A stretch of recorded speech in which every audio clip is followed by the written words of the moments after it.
10 দিন পরে বাড়ি ফেরার সেই আনন্দই আলাদা ছিল আমার মধ্যে। আমি ভাবছিলাম কখন আমি বাড়িতে ঢুকবো। বাড়িতে তো ঢুকে গেছিলাম প্রায় সন্ধ্যে 7:30 নাগাদ। দোকানেই ছিলাম 3-4 ঘন্টা। এখন বাজে রাত 11:30। জাস্ট বাড়িতে চলে এলাম। আর বাড়িতে এসেছি মায়ের হাতের রান্নার ভাত খাবো, সেই জন্য মাকে বলে দিয়েছিলাম ডাল সেদ্ধ করতে, কিন্তু মা যেহেতু ডাল পায়নি সেই জন্য মা মাছ ভেজেছিল এবং তার সাথে আরো অনেকগুলো তরকারি করেছিল, কিন্তু আমি খাওয়ার জন্য ক্লিপ নিতেই ভুলে গেছি। খাওয়া দাওয়া কমপ্লিট হলো, একটুখানি জিরে ভিজিয়ে রাখলাম, সকালবেলা খেতে হবে। তারপরে চলে গেলাম আমার পার্সেল ওপেনিং করতে। ও নাইট টাইম স্কিন কেয়ার করাটাও খুব ইম্পর্টেন্ট, কারণ শীত পড়েছে।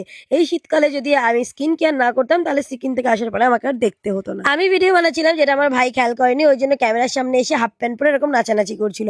যখন বললাম যে আমি ক্যামেরা করছি, ও বললো ও তুই এসছিস, এখন কোথায় কোথায় ক্যামেরা গুজে রাখবে তার ঠিকও নেই।